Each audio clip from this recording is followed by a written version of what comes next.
Ain't this what they've been waiting for? You ready?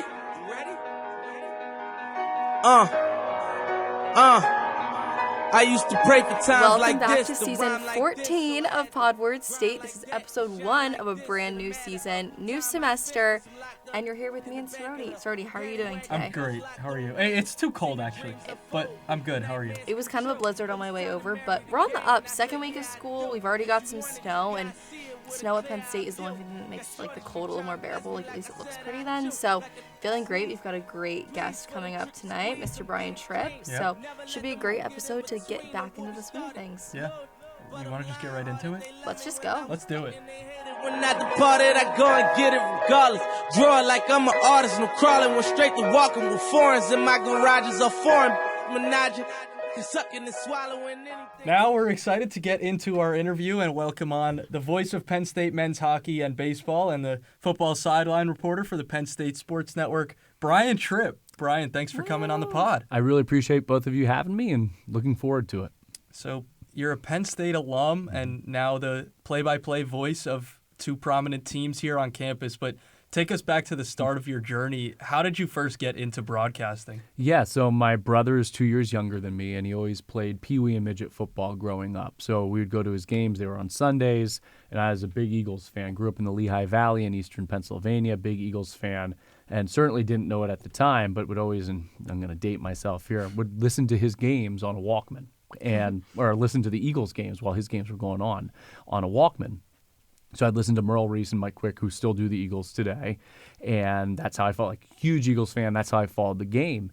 And so, listening to these games, I'm like, wow, that's really cool. And I started to do imitations of that, and Harry Callis, who did the Phillies for years, and didn't know at the time that, I'm at that time 10, 12 years old, didn't know that's an actual career. But would go to Eagles training camp, and instead of being awestruck by Donovan McNabb and John Runyon and Jeremiah Trotter, Brian Dawkins, I was like, wow, that's Merrill Reese. That's the guy that does the Eagles. That's their radio announcer. So through middle school and high school, always had an interest in this broadcasting thing, and very lucky that something that I aspired to as a young kid, and growing up, you start to learn more about it and realize it can be a career to go in and call games and broadcast, for that actually to come to fruition. So, started doing PA announcing in high school, again, for my brother's middle school football games then at that time, and then looked at a couple different broadcasting schools and ended up at Penn State. I just loved the opportunity to be on air as a freshman. I did comm radio, Big Ten Student U at the time, got to work with Penn State athletics during my time as a student, and then after school had a couple of opportunities, but was already on air as a part of the Penn State Sports Network, working with our women's volleyball, women's basketball, and baseball programs, and one thing led to another. I decided to stay. Kind of like my college choice was I'm going to go to Penn State because I can get on air and get the reps right away. Knew after school I could get the best on-air experience staying here at Penn State, and that's how eventually those roles led into and evolved into different opportunities and different roles. But that's how I ended up still here all these years later after graduating in 2011. That's awesome. Was Penn State ever like a key sports team to you kind of like growing up? Like, did you see it as an option before you really considered broadcast? I actually, and being a Pennsylvania guy, and there have been some athletes, especially from the Lehigh Valley, that have come to Penn State through the years. Now, the more modern Penn State sports fan would know, like Jahan Dotson went to the same high school, Nazareth High School. Peyton Falzone, who's a quarterback in this year's class, is from there. Saquon is from the Lehigh Valley. But we were like a pro sports family, okay. Phillies, Eagles, some Flyers, some Sixers. I grew up certainly in the era where AI was really popular in Philly. When Penn State was good in 2005, and I started, we came up to a game or two, but we weren't a Penn State family. Now, that changed. I went here, my brother went here, parents, have season tickets to all the games now, so that changed. But it wasn't like one of those families where mom and dad went to Penn State, grandma and grandpa went to Penn State, and it always was part of your life growing up. It wasn't for me. But a big reason why I chose Penn State, I looked at Temple, I looked at Syracuse, looked at a couple other schools, and I actually didn't finish my application and interview to Syracuse because when I stepped on campus here, there was just like a vibe. It was contagious. I think anyone who's ever come here kind of gets it. And other people, it's hard to explain it to them. I think the cult word gets thrown around, but I think that always has a negative connotation to it.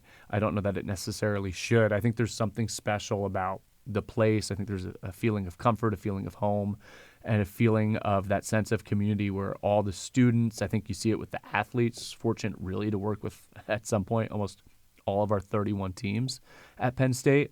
They all have these similar characteristics. And I think there's just something about the student body here. Obviously, Thon's the biggest example of that, a whiteout football game. There are all these different things. But I think there's something special about the place. And that, as much as I thought the College of Comm at the time was the right place for me academically, I think Penn State was the right place, for me to be at home. And not like everyone's gone through these horror stories. I had a random roommate my freshman year, did not have a good experience. He moved out.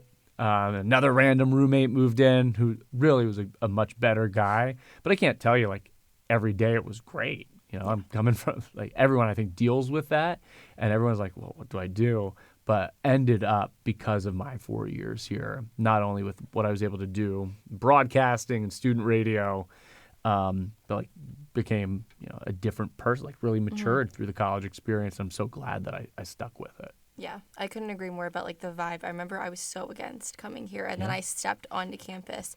My dad dragged me up here for a tour. I was like, oh my gosh. Yeah. And I stepped out of the car and I was like, ooh, this is embarrassing. I was wrong. And then I had to go back and tell everyone. That did not happen for me. Never mind. Yeah. Where are you from? I'm from York County, PA. Okay. So you weren't a Penn State family from? No, my parents' best friends were Penn Staters, so we came up for literally one game when their daughter came here, and I was like, I'm going south, absolutely not. Then I got out of the car and it was snowing, and I was like, ooh, psych, sorry. Yeah, and I also, I'll say when I toured here, it was one of those spring days where it's 65, and everyone's out on campus throwing frisbee or football. It's one of those days, and I still remember that. But I don't mind seasons, I think if you don't have seasons, it can get a little dull. Fair now, enough. winter's 6 months here. That can be tough, but that's okay. That's hockey season. Yeah. I visited. It was gray and probably 5 degrees. I remember when you visited. Yeah. You went to a basketball game with your dad. Yeah, against Nebraska. Yeah. I don't know if you remember that part. But if we really want to get into the specifics, my mom was there too. Yeah, they all run together. But I remember when you visited. Yeah. And had a chance to meet you and your dad, and I think we had you meet the TV talent that was there doing the game, and Jason came up Ross. And talked about the radio program here. And spent halftime with you. I remember that. Yeah, I spoke to Thomas English. Yeah. Yeah. Yeah. And I feel it's honestly the people you meet on the visits, and that's what showed me that it was special. I talked to Emily Miller for a while, and we just she's awesome. She's best, but yeah. I met Brian Tripp. I met Jeff Brown, and some student gave me a tour. So you obviously are here in Willard now, and it's beautiful. But we were out at Innovation Park. Yep. But it was actually, I'll tell you, it was cool because number one, if you lived off campus and you had your car, everyone knows about Penn State parking. So it was way easier to drive out to Innovation Park. And you park right, the TV studios out there, radio studios. This is awesome to be in the middle of campus, and this building is spectacular. The classrooms, the technology, it's better than what you get to work with when you're in a professional environment. It was the same then, but it was actually nice because you could drive, and you had your own little oasis out there. Calm, it was hard freshman year when you had to wait for the red link from East Halls, and I lived at Geary Hall, and the cement was falling off of it before they did the renovations. But it wasn't the worst thing in the world. But I remember getting a tour and being like, okay, this is kind of nice. And we had our own little world out there. It was completely separate from the rest of campus, but it was the people. I think you hear about it all the time. Wow, what makes Penn State special? And we can talk about the culture and the community and all these great events and the sports teams. Obviously that's a huge passion of mine. That's what I do. That's my life. but it's the people that make Penn State Yeah. really special. What was the process for you of going from a student broadcaster and being at Innovation Park to becoming full-time?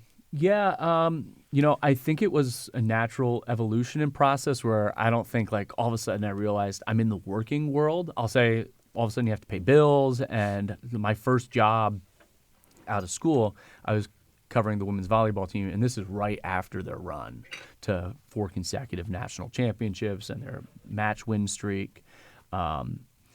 And I wanted the on-air experience, and it was an audio-only stream on gopsusports.com, and then the NCAA tournament would air on radio, and I would actually shift over. I worked with a guy, Dean DeVore, who was the voice of Beaver Stadium and Rec Hall for a really long time and women's volleyball. And during the year, I'd travel with the team. Tell you, not getting rich doing the matches. I think it was like $50 or $75 a match. So I had to find a real job too. And right out of school, I got a job working in a place called Tubby's. Owner, great guy, Bill Klaben, will never forget. Like this is one of those jobs like you never forget. So my friend also, and he's had a terrific career working for ESPN and for the UFC and for the Boston Red Sox, Vegas Golden Knights. He wanted to do behind-the-scenes stuff, and I was on camera and on air. And we both were looking for a job to help pay the bills while we stayed up here and pursued our passion. So we both took a job at Tubby's, delivering. Now they had like a bedroom store, they had a furniture store, and they had an outdoor store. And, it was odds and ends jobs and delivering, so you'd like deliver a mattress, no big deal. Well, you also have to move the old mattress out, which is absolutely disgusting. Cleaning hot tubs. We deliver some nice furniture and got some pretty good tips. But then I'd also have to paint the roof of the building. It's falling apart. Not what I want to do. But it paid the bills for a couple of months. And eventually I ended up getting a job in local radio with Steve Jones, who's the voice of Penn State, who's an unbelievable mentor, friend to me. He's the best at what he does. And I finally got to get out of that job. But I think the transition wasn't like the broadcasting thing. I was lucky enough to be doing it as a student already. And, really grateful for those opportunities as a student. Not many people get that. So it was kind of a natural transition. But the awakening was, how do I pay the bills? Now I got to go work this job. I'd had some success in local radio, but also had to take a PR job at a local nonprofit for wildlife in Pennsylvania. And honestly, learned a lot. It was a great skill set. Did substitute teaching to help pay the bills. What'd you teach? Middle and high school, I would never do less than 6th grade. Never do lower than 6th grade. And let me tell you, though, the ages, 6th grade to 8th grade, wow. Wow. And then high school ended up being easier because everything's just on their computers. Yeah. So as long as they came back from the bathroom within 15, 20 minutes for some of them, you're really okay, I see you laughing because that's probably what you did. No. When you have subs. I got subs here today. I know I can get away with that. That's what everyone did. So all these other things I did, and I'll say some of it was valuable. The PR experience I had with the nonprofit. Never thought I'd enjoy it probably as much as I did. Now, ultimately, at the end of the day, it wasn't what I wanted to do.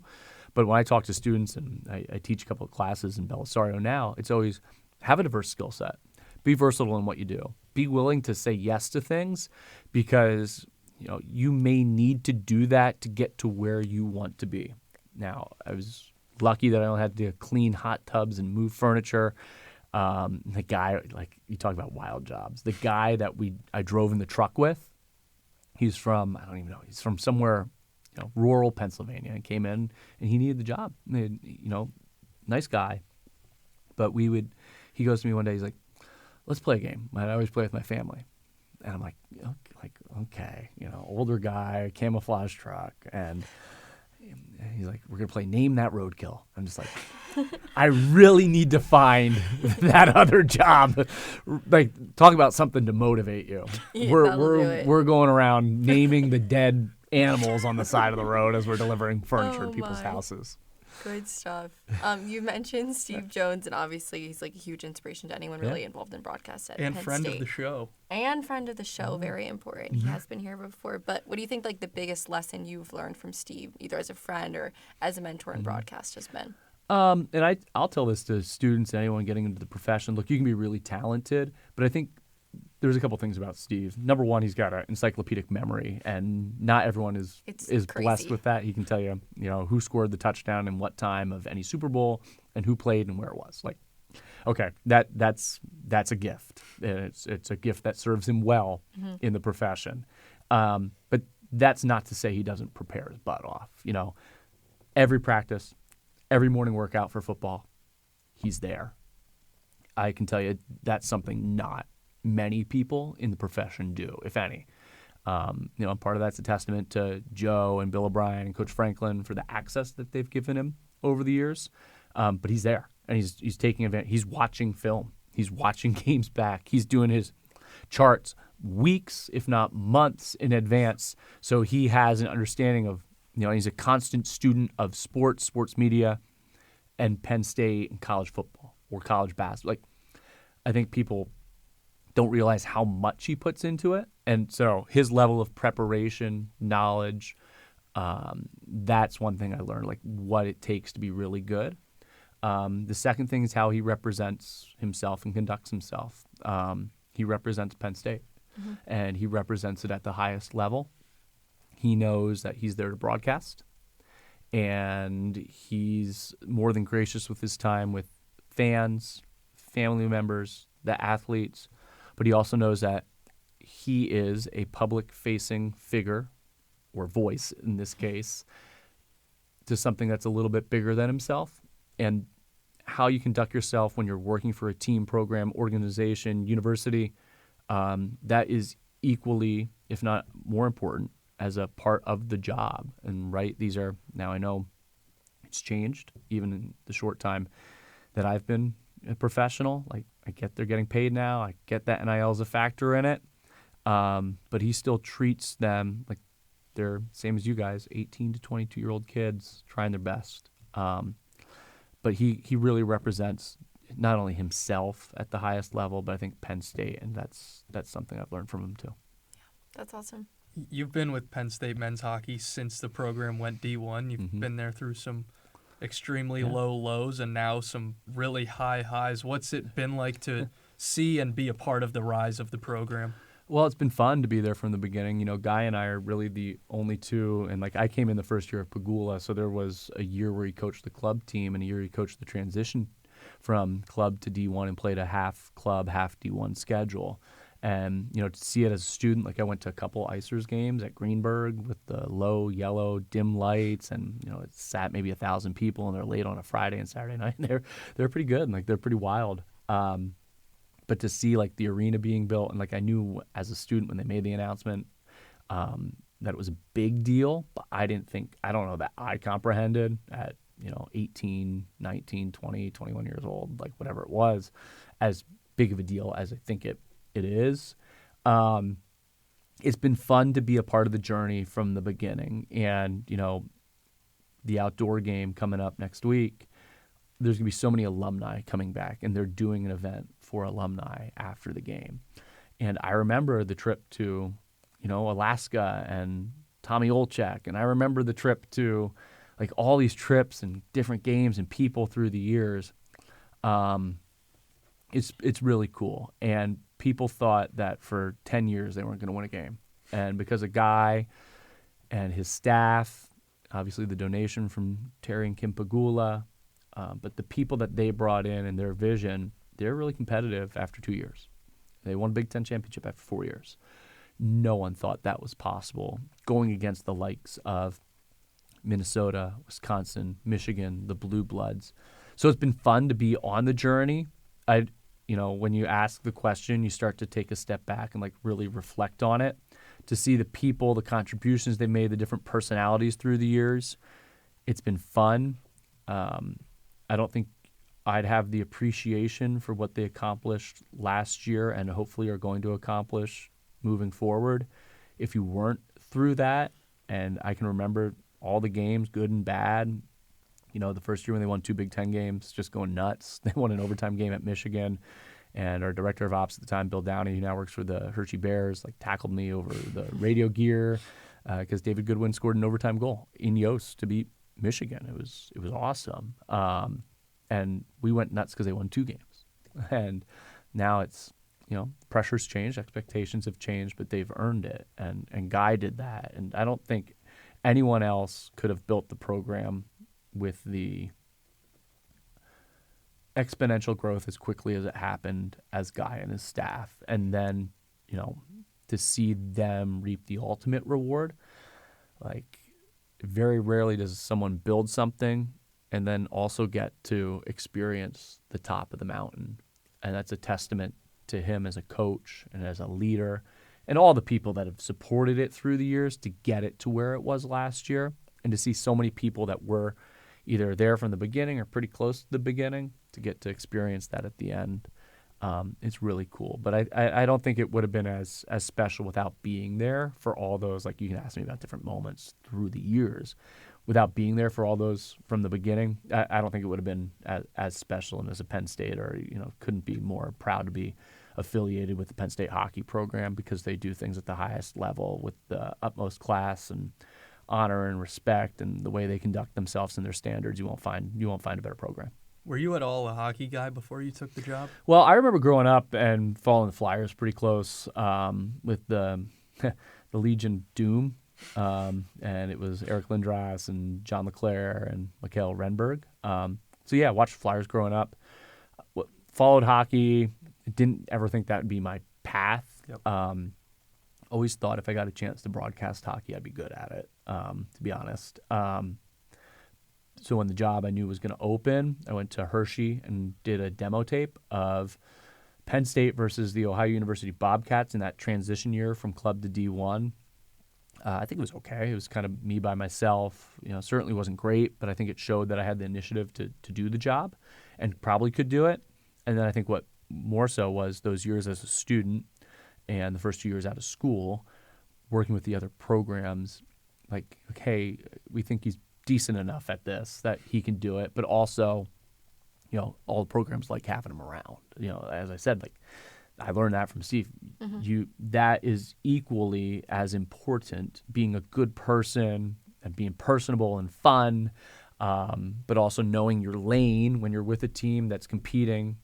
Tell you, Russ Rose, first trip, I remember going to do radio at Stanford, and we had a little conversation, and I'm like, okay, this is the real deal now. And I was lucky that Coach Rose, Robbie Wine with baseball, Coach Coquise Washington with women's basketball, transition, Rob Cooper with baseball through the years, and obviously Coach Godowski trusted someone as young as me to represent and be one of the voices of their programs.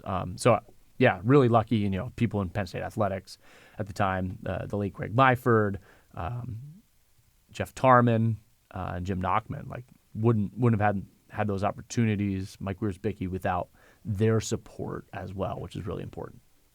Yeah, definitely. Such a great program to be a part of.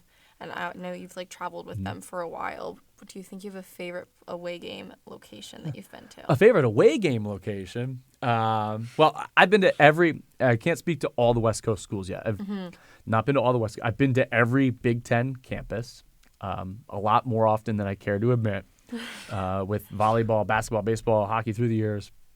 The best Big Ten town, State College is special because it's a college town, is Madison, Wisconsin. Yeah.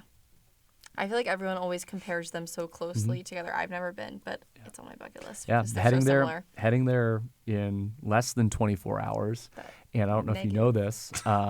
Exploding trees in the area. Negative 41 degrees. Yeah, that's the estimated AccuWeather, based in State College. The estimated real feel tomorrow night, negative 41 degrees. When you land?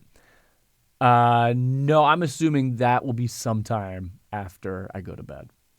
But when we land, I think it was negative 10. Oh, that's balmy. And then the real feel of probably negative 21. That's tropical. Yeah. We were there once with women's basketball, and the plane wouldn't start because it was so cold.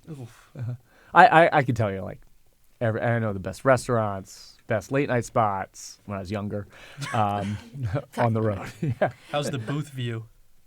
Yeah, booth's great. Huge arena. It's an NHL. It's essentially an NHL arena that they have there. 3 decks. We're in the middle and right at the blue line, like between the blue line and the red line. Great view. Not tucked in a corner. Not tucked in a corner. Like when you travel with like you start to learn like what's important on the road when you travel with teams.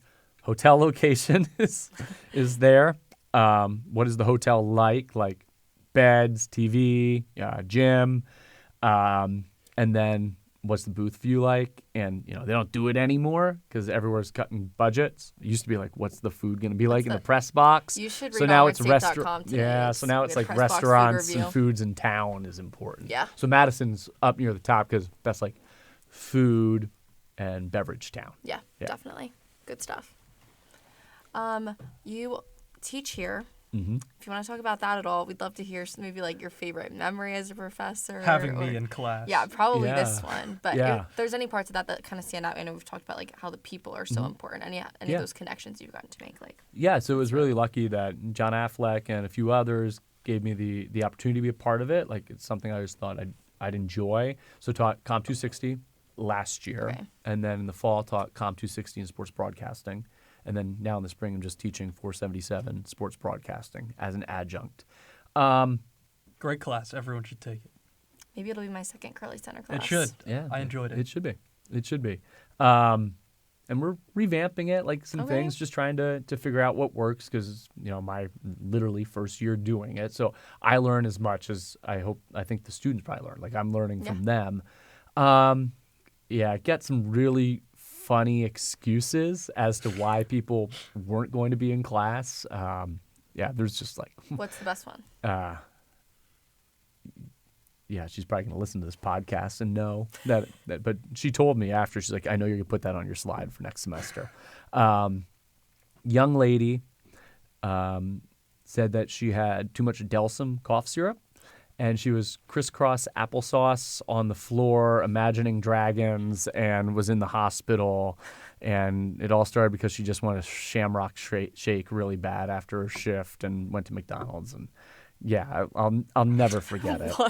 That's chaos. I'll never forget like it. A dream. That's like to the point where you're like, I just have to believe you because you would be crazy to make that up. Yeah, the teaching's fun. Like obviously there's stuff you have to cover for the class, but like I want to make it a valuable experience for the students. Yeah. How is it going to apply? Like when you leave sports broadcasting, here's a demo that you can take with you for your job in sports, in the news writing class. Are you going to have a couple of writing samples? Like I get not everyone. In fact, a majority of the students aren't going to be writers or journalists. But what skills can I teach you that you can carry with you into whatever you want to go into? That's the most important thing. Like, how can I help you moving forward while still covering the material and giving you some skills? Like critical thinking for me is huge. Interviewing, everyone has to do that.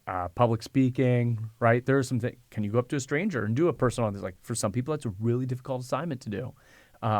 But if I can teach you some skills to help you do it and make you better and more comfortable doing it, then to me that's like a great semester. Maybe get you to read, like the thing that students are really bad at today is just clicking on headlines or reading a headline. And then how do you even know if that story's real or AI generated? I mean, how many links have like your parents sent you from Facebook?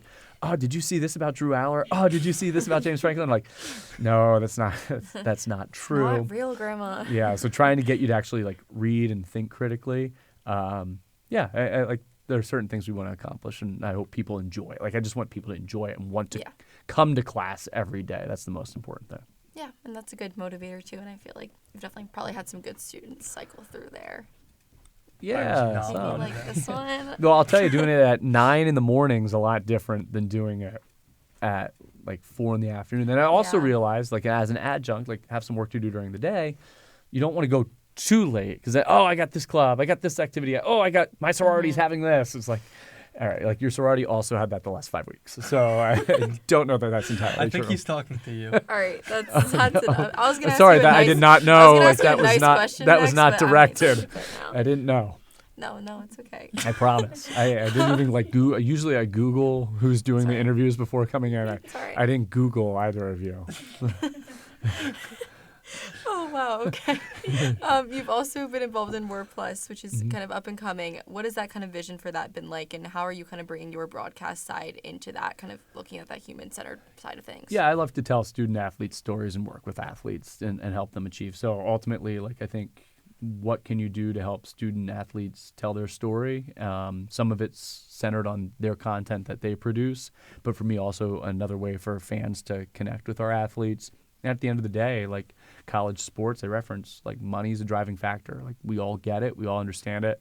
Athletic departments are finding new ways to generate revenue. And to be frank, like this is a way to do that. Like that's part of the real world discussion now. So I think those are the biggest factors in it.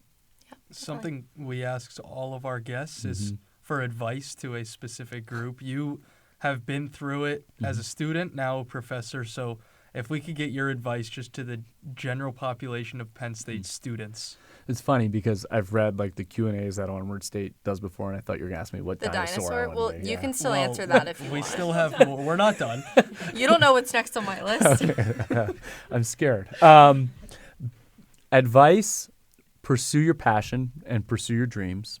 I know not everyone has like fortunate to have supportive family and parents. But I've found a way to get to do what I love doing. That's not to say there aren't sacrifices along the way. I think sometimes, and this isn't, a criticism of Penn State or Belisario.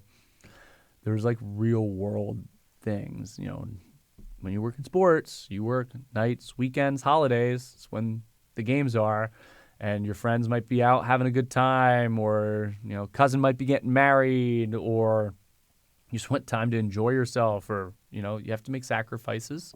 That's true, but at the end of the day, it's been really rewarding to pursue my passion and like try things. I've opened a lot of doors by broadcasting. I didn't know anything about volleyball when I came to school here. Well, you're at Penn State, you better learn something. But that helped me. I've done gymnastics, certainly broadcasted wrestling, but I was a wrestler. It's like, I know that sport. But doing the other sports opened doors for me. I don't want to say, some people say, always say yes. Well, okay. You can't say yes. I'd say 90% of the time, 95% of the time when you're trying to get into something, learn the skill, try it, do it. You never know when that's going to separate you from that other candidate for the job. Like there's a ton of people in this profession, especially entry level, that are all competing for the same job and all are talented. Well, if you have experience producing game notes, if you have experience running a social account, if you have experience writing, if you have experience in PR, if you have experience selling tickets, marketing, that could be I called a better game than that person. Those other factors could be the differentiating factors in you landing that job. So like broaden your horizons and don't be so, I want to be a sideline reporter. I'm going to be a sideline reporter and I'm only doing what Aaron Andrews does while I'm in college. Then you're never going to be Aaron Andrews when you go for your job. Great advice. Okay. This question is better than the dinosaur question. This is a And heavy honestly, hitter. we might need to start switching over the dinosaur question to this because this is only a pod question. If you had to dive head first into a bowl of soup, what soup are you choosing? Tomato bisque. And, That was quick. Yeah, well, I picture myself as like a grilled cheese. So Have you I'm thought just of this going head before? first in. It was like instantaneous. It's like I prepped you for that. No, because the only thing I'd be worried about is like trying to gasp and climb for But air in do it you think because you wouldn't want like something to like cushion the landing, like you're saying like some a like little noodle or like like a. Well, now you're making me think because like if you do chicken noodle, I like to crunch up like either like the crackers and stuff, and then you get like the soggy crackers when you're like I'm trying. Yeah, to think. but the cracker might hurt on the landing if it's not like softened yet. No, I think it'd just be a nice smooth dive. No, I agree. Like Tomato's a good answer. yeah, I'm gonna go. Get Plus, it's cold. Like it's cold out right Someone now. said so. like SpaghettiOs once.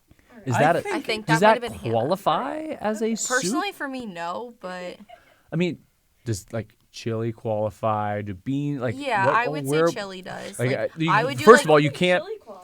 Wait, Hold on, we're getting some comments like from the peanut gallery. I do like first a of all, Soup Sunday thing. you can't dive into like French onion because you're just gonna land on the Boom. top of the. If it's actually Exactly. French onion, you're gonna land on the cheese, which is the best part. I would do like gazpacho. Like I would do cold instead of hot. You know, like What did you say? I don't remember. I think the first time I said chicken noodle. Okay, what are you saying now? Like, Well, I turn it said around. You guys asked all the questions. I get to ask one. At one point, I said SpaghettiOs, but then I got yelled at by someone because I stole their answer, but I don't know who it was. I can see him in his apartment too. Like he goes home, this well put together, accomplished student broadcaster.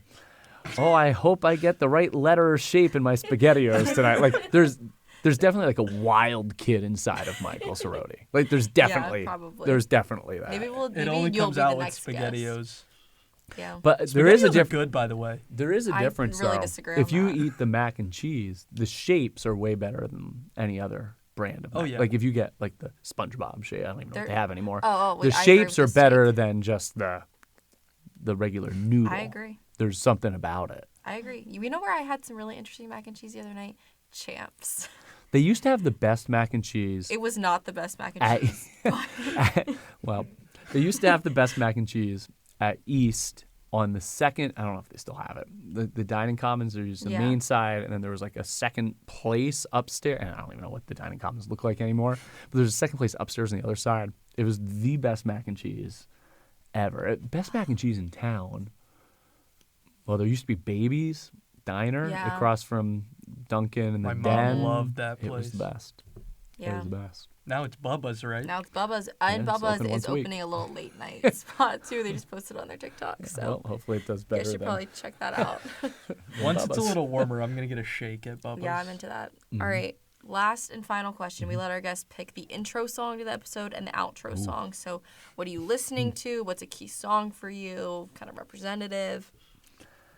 Man, that's really You got a trip coming up. that involves really music. hard. I mean, I will say, I do have a trip coming up. I am going to a concert. I do like concerts. Like,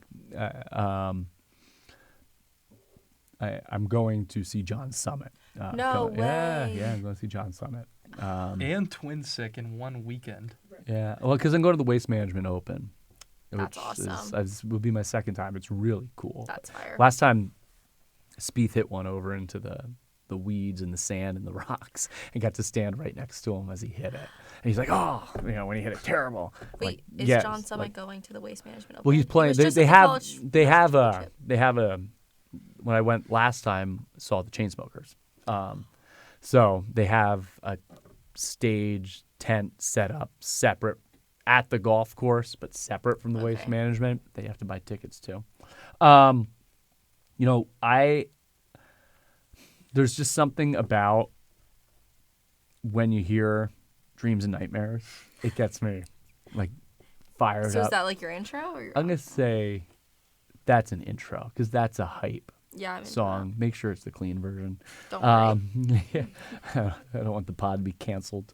So I will say that. And then outro, I feel like has to be a little more soothing, like kind of going more relaxed, like just heard us yap for 25, 30, 35 minutes. Man, that might be more country. Ooh, okay. Yeah, I listen to anything. Maybe Kane Brown or Ooh. Zach Bryan for the outro. Okay. Did you listen to the new album? The new Zach Bryan album? Yeah, a lot of songs. Yeah, I haven't gotten through it yet. Haven't gotten but through the whole thing. I mean, you can just go Revival for it though, because Okay, it's okay. like That's an Onward State classic. because the classic, because it's his best song. Yeah, I agree. Did you go see him? I did when he was here. I was front row. It was awesome. Oh, It was wow. really cool. That was like the biggest splurge of my life, but that was so worth it. Like, Mm-hmm. how many times do you get to like walk from your steps of Bigler Dorm to the Bryce Jordan Center Yeah. and like you're not paying to like drive to Philly or like stay in a hotel? Then I was Yeah, like, I mean, I'm I'll gonna go splurge see. for the floor I'll go seats, see like, anyone because I will too. like I love live music. yeah, Just I getting think out. it's real. Like I saw Kane Brown, saw Riley Green when he was here, saw Zach yeah. Bryan. They're all like I went to the Era store. It was cool. awesome. You're luckier than I am. I didn't get It was tickets. cool. It was awesome. Yeah. Go see anyone. But yeah, those would be my songs. Good picks. Are you going to go to Treaty Oak Revival? Oh, I feel like you would like Treaty Oak. It's kind of Zach Bryan-y. When is it and where is it? February. Where? Here. BJC. BJC. Yeah. February. Well, you can't Oh, pass that's up a when I'll BJC be at the concert. Waste Management Open. Oh. Darn it. Darn. Darn. I guess you won't be going. Nope. Hopefully tried. it's 75 or 80 and sunny there. Yep. Yeah, that'd be stuff. great. Well, this is awesome. Thank you guys. Thank you. That'll This was a great conclude one. the interview with Penn State Sports Network men's hockey and baseball voice Brian Tripp. Thanks for coming on, Tripper. Yeah, you guys are welcome. Thank you so much for having me. Thank you.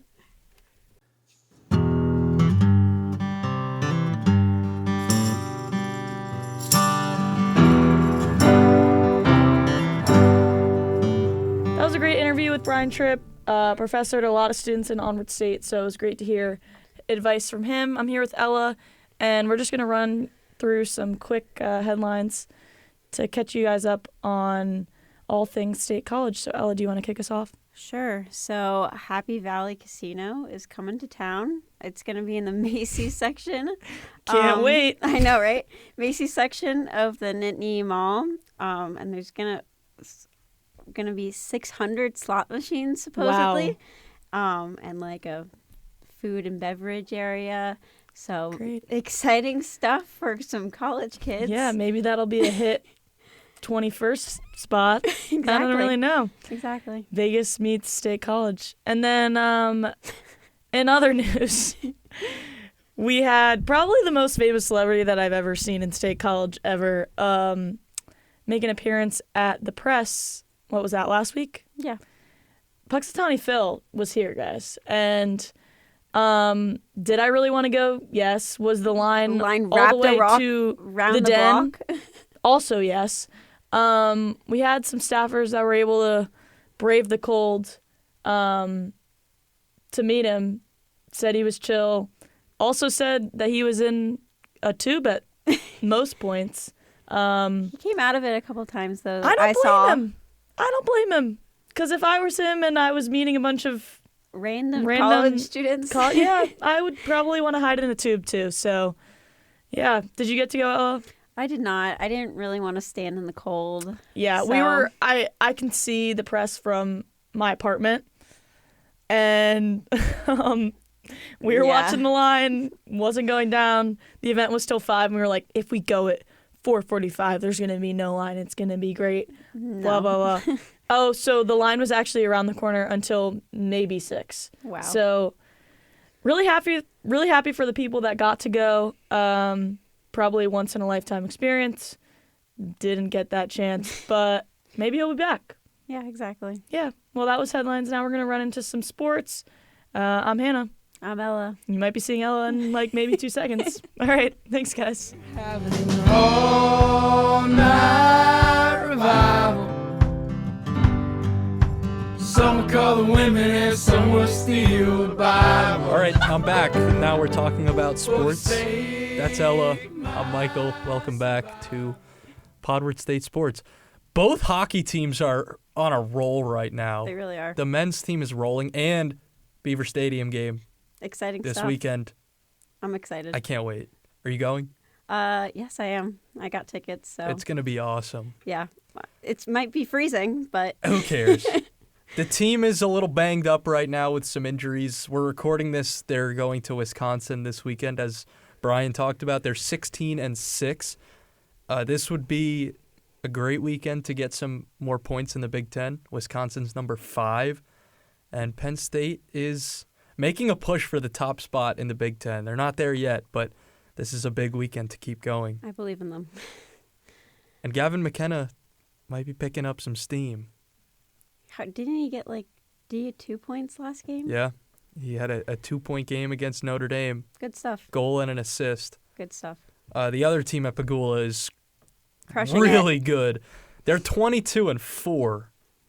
And they have a series against Delaware this weekend, which is exciting. They can clinch the AHA yeah. regular season already. Yep. Which it's January. That's crazy. They have some Olympians on their roster, so they don't have everyone on their team, but they're good. Yeah. They are legit. So, yeah, they play Delaware this weekend. Hopefully they get the sweep. If they do, they are AHA regular season champs. Really exciting stuff. Which is nuts because they still have 3 more series after this. That's crazy. So things are looking good. Yeah. Things are also looking good, a little too good for the wrestling team. It might be unfair. This is just dumb. Wasn't our closest matchup? I mean, this is coming from somebody that's not an expertise in wrestling, but wasn't Iowa supposed to be super good, and we took down the number 1 wrestler in the country, right? Yeah, Iowa was ranked number 4. We were number 1, and Penn State won 32-3. Yeah. And then they followed that up 2 days later by beating Northwestern 51-0. And yeah, they Rocco Welsh beat the number 1 wrestler in the weight class. Yeah. They're 9-0. It's. I mean, is it really, even fun anymore? Is it boring to watch this just I've never dominate? really been a wrestling guy. You kind of have to be at Penn State. Yeah. Because it's a wrestling place.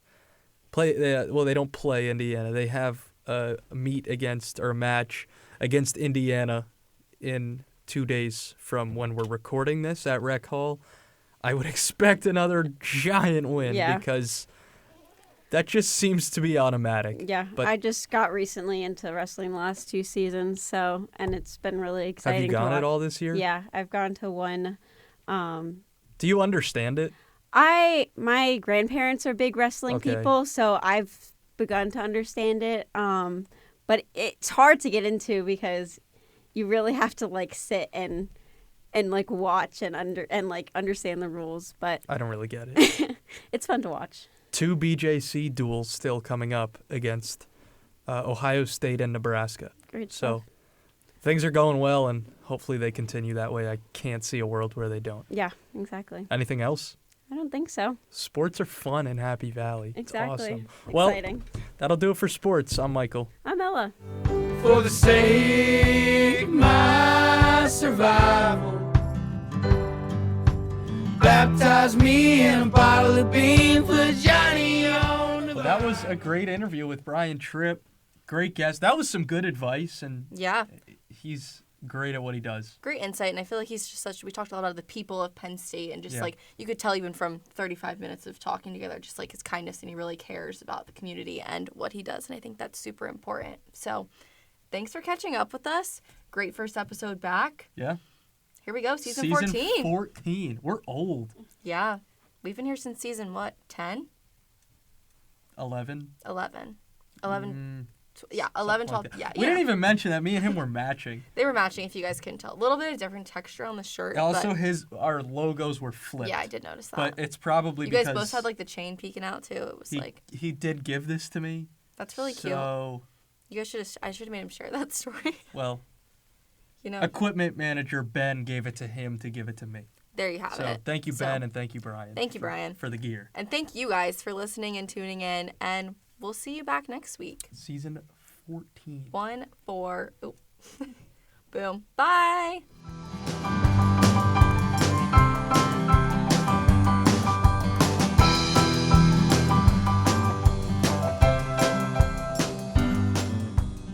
Gather